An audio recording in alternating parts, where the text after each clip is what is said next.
오늘 희엘 찬양대 찬양 참 감사를 드립니다. 참 아름답고 감동을 주는 은혜의 찬양인 것 같습니다. 하나님께서 영광을 받으실 때 우리 찬양대뿐만 아니라 여기에 참석한 우리 모두에게 하늘의 축복과 은혜로 함께 하실 줄로 믿습니다.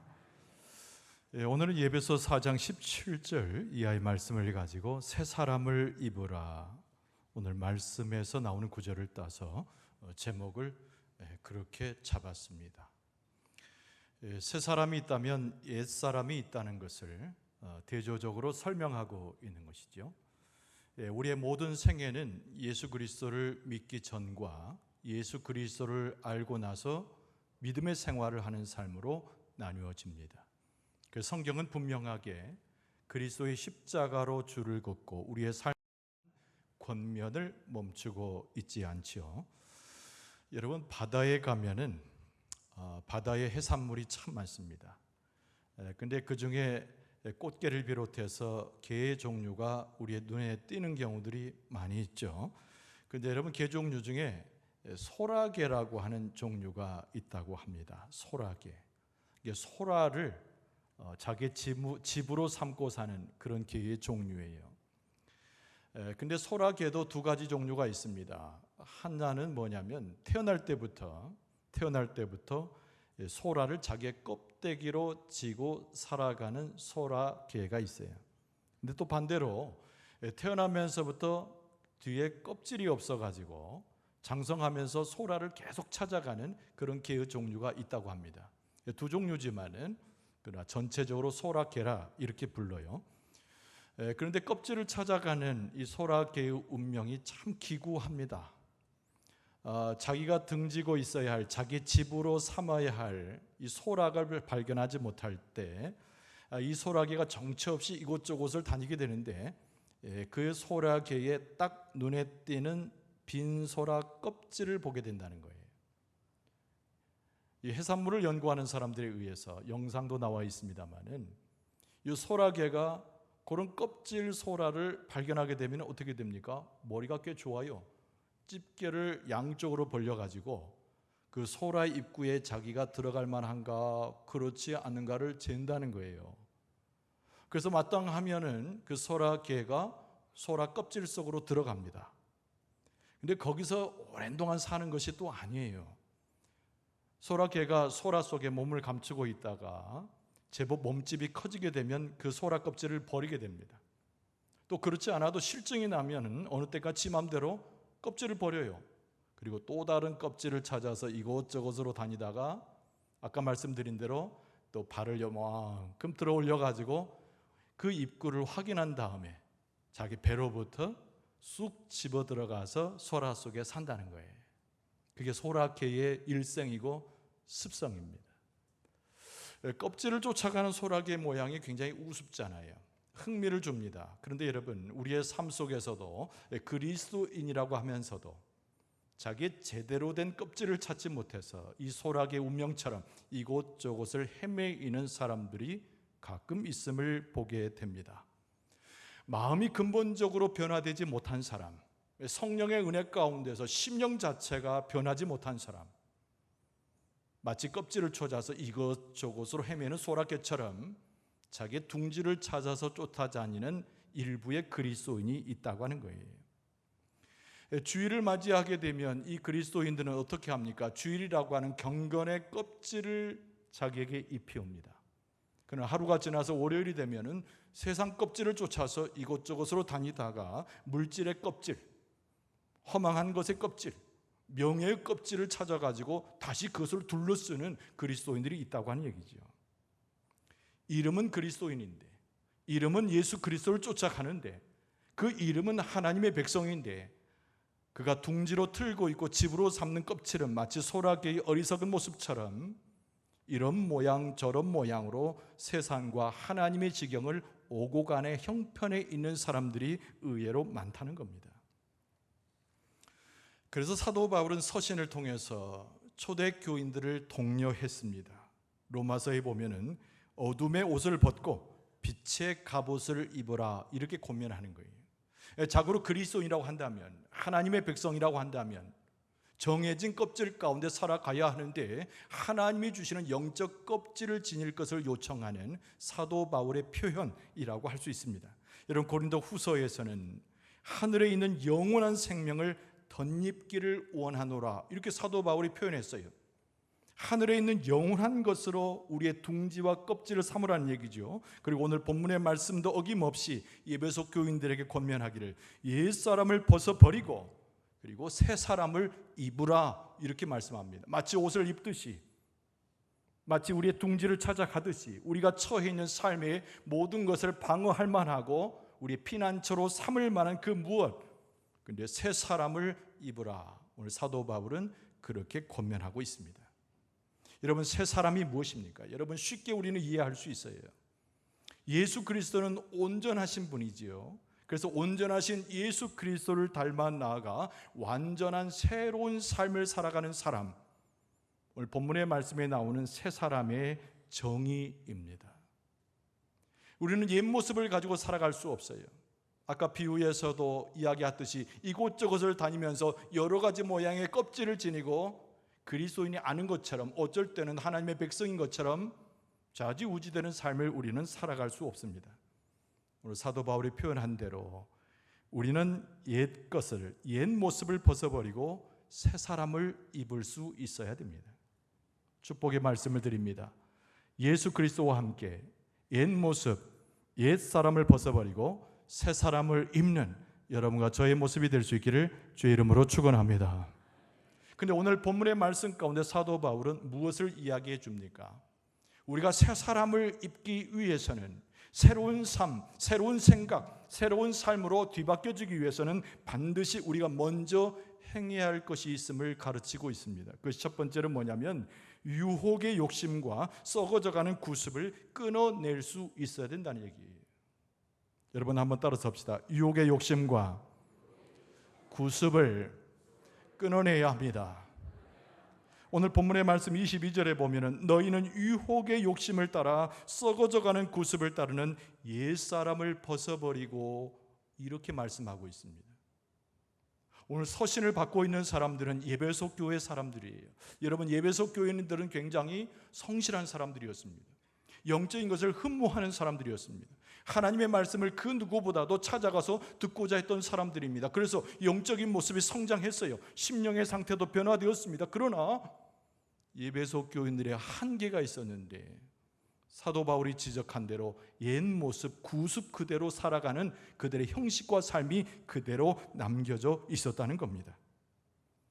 여러분, 우리가 새 사람을 입기 위해서 예수 그리스도를 통하여 새로운 생각과 새로운 삶을 갖기 위해서 우리에게 반드시 필요한 것이 있는데, 우리의 삶의 실상을 들여다볼 수 있는 영적인 눈이 우리 가운데 떠져야 된다는 거예요. 내가 과연 옛사람의 모습으로 살고 있는가, 예수 그리스도를 통하여 새 사람을 입은 자인가 점검해 볼 수 있어야 된다는 얘기입니다. 내가 옛사람의 모습을 갖는 모습을 여전히 갖고 있다면, 내가 그 가운데 주저앉아서 내 삶을 영위하고 있다면, 오늘의 이 본문의 말씀을 기억해서 옛사람의 모습, 구습을 따라가는 나의 모습을 철저하게 우리는 판단하여 영적인 눈으로 살필 필요가 있다는 말씀입니다. 오늘 사도 바울은 그것을 자세히 설명하고 있습니다. 여러분, 17절 말씀에 보면은 이렇게 사도 바울이 에베소 교인들에게 설명합니다. 그러므로 내가 이것을 말하며 주 안에서 증언하노니 이제부터 너희는 이방인이 그 마음에 허망한 것으로 행함같이 행하지 말라, 이렇게 말하고 있어요. 하나님을 알지 못하고 그리스도를 알지 못하는 이방인들이 행하는 것처럼 그 마음에 허망한 것으로 너희들은 행하지 말라는 권면을 제일 먼저 주고 있습니다. 여러분, 이 세상에서 제법 건강하게 보이고 돈도 많고 위세를 떨치는 사람일지라도 사람이 가질 수 있는 허망한 마음으로 가지고 산다면 여러분, 그것은 옛사람이 아니라 아예 하나님을 모르는 이방 백성과 같은 것이에요.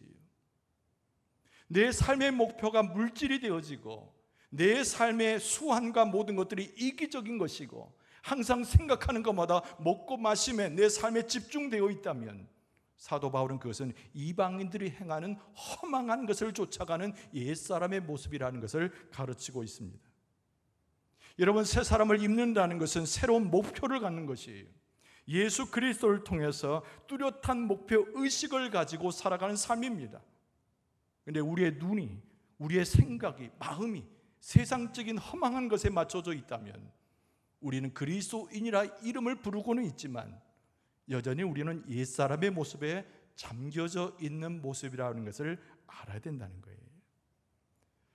여러분, 18절에도 설명하고 있습니다. 그들의 총명이 어두워지고 그들 가운데 있는 무지함과 그들의 마음이 굳어짐으로 말미암아 하나님의 생명에서 떠나 있도다 그랬습니다.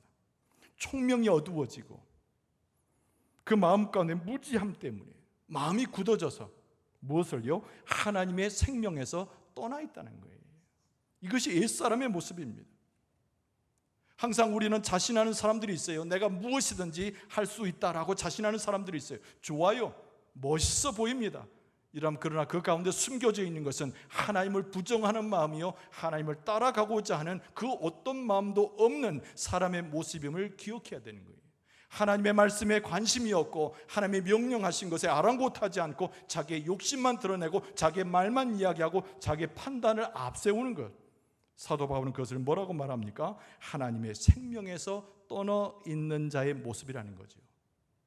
자기의 생각에, 자기의 아집에 스스로를 잡혀 있고 자기의 판단만을 의지해서 삶을 살아가는 사람은 자기 인생을 망칠 뿐만 아니라 가정도 무너뜨리고 그리스도의 이름하여 교회에 있을 때 교회 공동체 균열이 가게 하는 우를 범하는 자들입니다. 그래서 에베소 교인들에게 사도 바울이 설명하면서 이런 하나님의 생명에서 떠나 있는 우리의 모습이라고 하는 것은 새 사람이 아니라 옛 사람의 모습임을 가르쳐주고 있는 거예요. 여러분, 오늘 본문의 말씀 19절에도 사도 바울이 계속 이야기합니다. 그들이 감각 없는 자가 되어 자신을 방탕에 방임하여 모든 더러운 것을 욕심으로 행하되라고 설명하고 있죠. 여러분, 이 19절에서 매우 중요한 것은 무엇입니까? 감각 없는 자가 됐다는 거예요. 감각 없는 자가, 영적인 감각이 없어서 욕심으로 행하고 더러운 것을 찾아 쫓아가는 방탕의 삶을 사는 존재, 그것이 바로 예수 그리스도와 무관한 옛사람의 모습이라는 얘기예요. 여러분, 요새 뉴스를 보면은 묻지마 살인 범죄가 얼마나 많이 일어납니까? 여러분, 분당 서천역에 있었던 묻지마 살인 사건은 우리에게 엄청난 충격을 주었잖아요. 그리고 그 살인을 저지른 그 사람이 보통 사람이 아닙니다. 여러분, 어렸을 때 공부를 꽤나 잘해서 특목고에 가려고 했었고 수학 올림피아 대회에서 입상을 했던 아주 똘똘한 아이였어요. 근데 이 아이가 왜 묻지마 살인자의 그 범죄자에 속하게 되었는가? 여러분, 다른 것이 아닙니다. 그 마음 가운데, 그 양심 가운데 죄에 대한 감각이 무너졌을 때 이것이 의로운 것인지, 이것이 죄에 속한 것인지, 이게 하나님이 원하시는 것인지, 세상에 있는 것인지 도분히 구분할 수 없는 영적인 무감각이 그로 하여금 범죄자로 만들었다는 거예요. 우리의 삶의 모습 속에도 이와 다르지 않는 모습이 왕왕히 나타납니다. 여러분, 나 자신을 돌아볼 수 있어야 돼요. 내 부끄러운 모습을 판단할 수 있어야 됩니다. 영적인 감각이 다시 살아나야 그것을 가르쳐서 오늘 사도 바울은 새로운 삶, 바로 새 사람을 입는 것이라고 우리에게 가르치고 있습니다. 여러분, 우리의 운명을 가르는 것이 무엇일까요? 우리의 삶의 성공과 실패를 가르는 것이 무엇일까요? 우리가 하나님 앞에 서서 칭찬받거나 그렇지 못한 경우를 갈라놓는 시금석과 기준이 무엇일까요? 여러분, 다른 것이 아니라 우리의 마음의 상태입니다. 우리가 어떤 마음의 상태로 있는가, 우리의 마음의 상태가 하나님 앞에 섰을 때 어떤 모습으로 있는가가 우리의 모든 운명을 좌지우지하는 그 모든 것을 갈라놓을 수 있는 기준점이 된다는 겁니다. 여러분, 잠언서 4장 23절에 보면은 모든 지킬 만한 것 중에 더욱 내 마음을 지키라. 생명의 근원이 이에서 남이니라. 이렇게 말씀하고 있어요. 모든 것이 중요하지만, 모든 것이 소중하지만, 모든 것이 우리가 기억해야 할 만한 것이지만 그 중에서 가장 중요한 것은 우리의 마음을 하나님 안에서 지켜야 된다는 거예요. 이것이 지혜라는 거죠. 이것이 우리의 운명을 성공적으로 이끌어가고 우리의 운명이 하나님 안에서 온전해질 수 있는 길임을 성경은 우리에게 가르쳐주고 있습니다. 다시 한번 축복의 말씀을 드리죠. 우리의 모습은 새 사람을 입은 사람이로되 옛사람의 모습에서 벗어난 참된 그리스도인요 하나님의 백성으로 바뀌게 될 줄로 믿습니다. 오늘 본문의 말씀 가운데 그러면 사도 바울이 설명하고 있는 새롭게 된 사람, 새 사람을 입은 사람은 어떤 사람입니까? 우리가 지향하고 우리가 입고자 하는 것이고 우리의 삶 가운데 떨어질래야 떨어질 수 없는 우리의 둥지를 사도 바울은 뭐라고 표현합니까? 오늘 본문의 말씀 23절로 24절의 말씀에 사도 바울이 이렇게 썼습니다. 오직 너희의 심령이 새롭게 되어 하나님을 따라 의와 진리의 거룩함으로 지으심을 받은 새 사람을 입으라. 할렐루야. 하나님을 따라서 의롭고 거룩한 새로운 생각, 새로운 삶의 방식을 선택할 것을 말씀하고 있어요. 여러분, 사도 바울이 이방인에게 보낸 편지가 아닙니다. 세상 가운데 환락 가운데 빠져있는 자들에게 보낸 편지가 아닙니다. 예수 그리스도를 믿고 공동체를 형성하고 하나님의 자녀임을 고백하는 에베소 교인들에게 보낸 편지. 오늘 이 본문의 말씀도 우리들에게 주어지고 있습니다. 세상에 주어진 것이 아니라 하나님을 나의 아버지로 고백하고 예수 그리스도 안에 있는 소위 그리스도인이요 하나님의 백성인 우리들에게 사도 바울이 성령의 은혜 가운데 주의 말씀으로 권면하고 있는 거예요. 우리의 정체가 무엇이라고요? 하나님의 백성. 여러분, 이것이 우리의 정체인 줄로 믿습니다. 그리스도인, 이것이 또한 우리의 정체인 줄로 믿습니다. 할렐루야. 왜 자신이 없습니까? 할렐루야. 우리는 하나님의 백성인 줄로 믿습니다.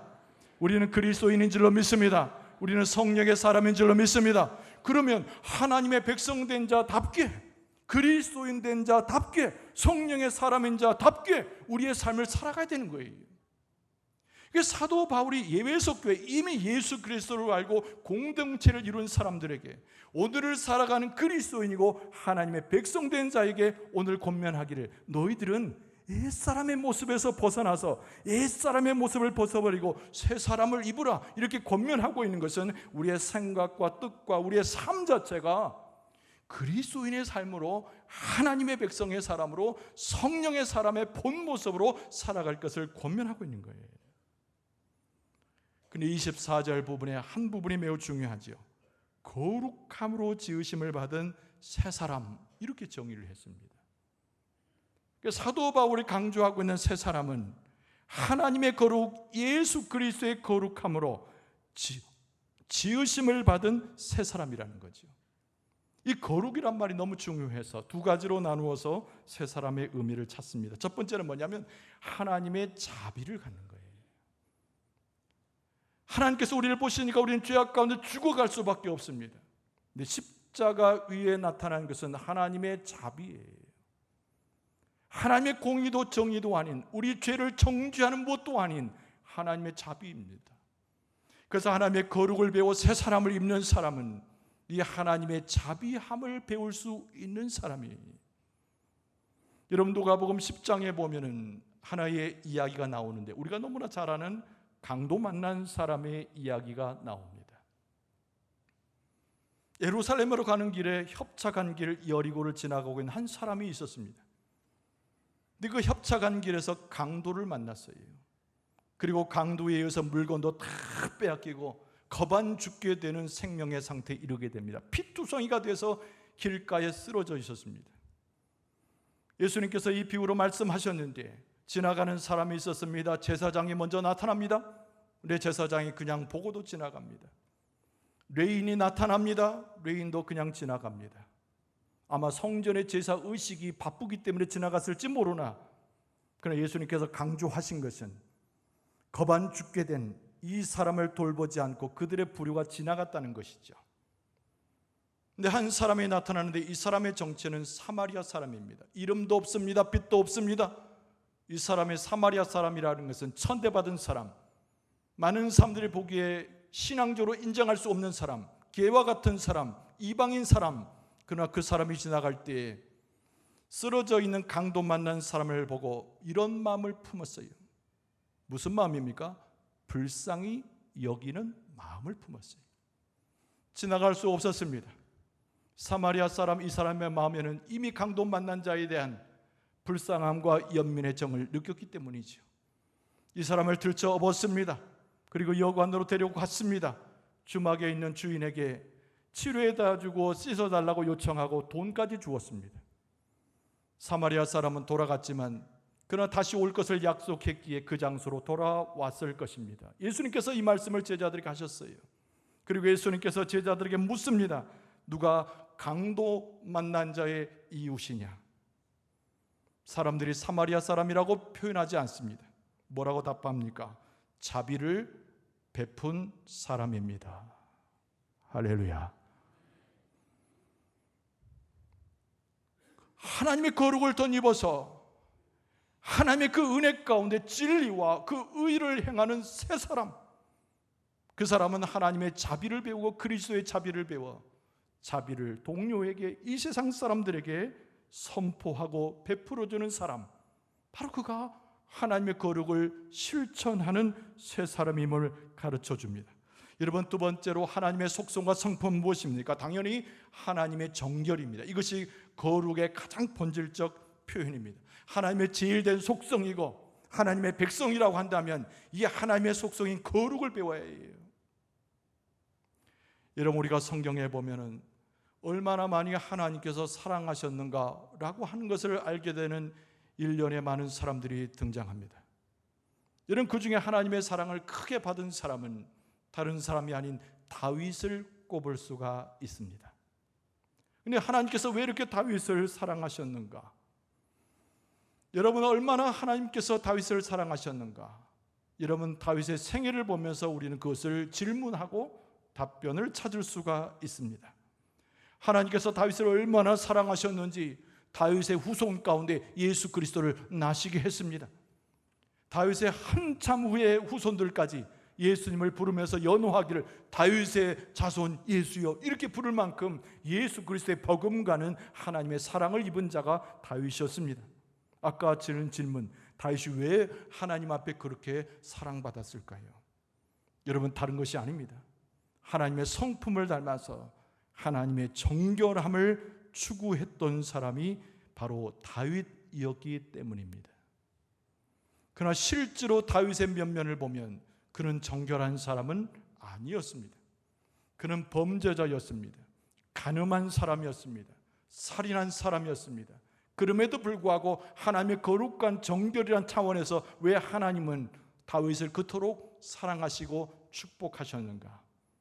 다윗의 마음 가운데는 하나님의 정결을 추구하고자 삶의 깨끗함을 추구하는 그의 삶의 자세가 있었기 때문입니다. 우리는 예수 그리스도처럼 혹은 우리의 앞에 서 있는 완벽한 신앙인의 선배들처럼 우리의 삶은 온전할 수 없습니다. 우리의 삶은 여전히 죄악 가운데 있고 여전히 허물 가운데 있고 여전히 우리의 모습은 하나님 보시기에 그 정의와 공의의 잣대 속에서 살아남을 존재가 없습니다. 그럼에도 불구하고 하나님께서 우리를 사랑할 수 있는 유일한 근거는 다윗처럼 하나님 앞에 정결을 구하고 깨끗한 삶을 추구하는 하나님 앞에 엎드려지는 심령이 될 때 하나님께서 우리의 모습을 받아주신다는 얘기예요. 여러분, 시편 51편 1, 2절에 보면은 다윗의 그 유명한 기도가 나옵니다. 하나님이여, 주의 인자를 따라 내게 은혜를 베푸시며 주의 많은 긍휼을 따라 내 죄악을 지워주소서. 나의 죄악을 맑게 씻으시며 나의 죄를 깨끗이 제하소서. 그러면서 다윗이 신앙의 고백을 합니다. 51편 3절에 보면은 무릇 나는 내 죄가를 아오니 내 죄가 항상 내 앞에 있나이다.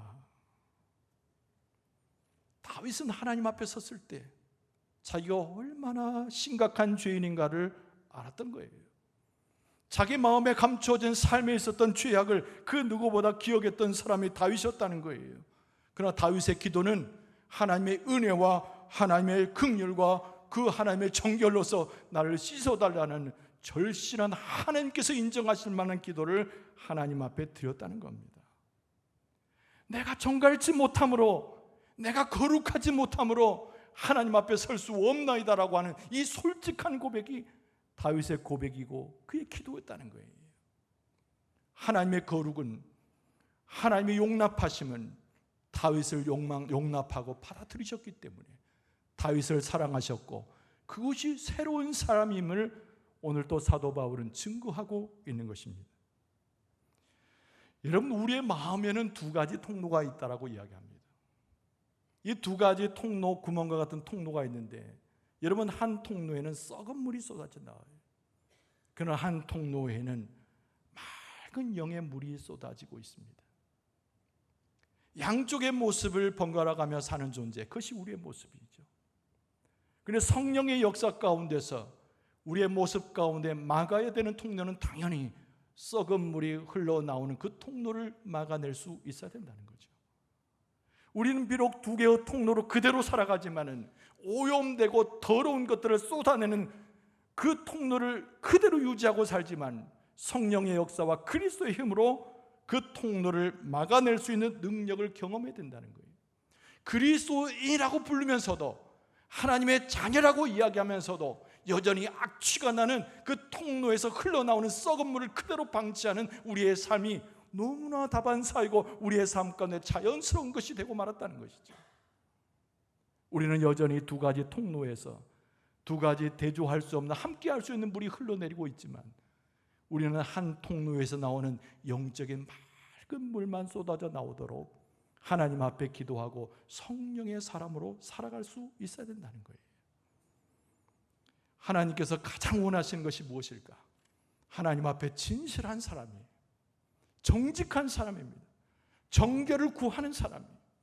우리의 행동은 도덕적으로, 윤리적으로 완벽하지 않을 수도 있지만, 하나님의 놀라운 거룩하심을 덧입어서 새 사람을 입는 그 모습을 하나님께서는 바라고 계신다고 하는 사실입니다. 사랑하는 성도 여러분, 우리는 주 안에서 새로운 삶을 살아야 됨을 말씀 속에서 권면을 받고 있습니다. 우리의 생각, 마음으로만 변화되는 것이 아니라 우리의 삶의 양식과 걸어가는 우리의 모든 삶이 하나님 안에서 바뀌어져야 돼요.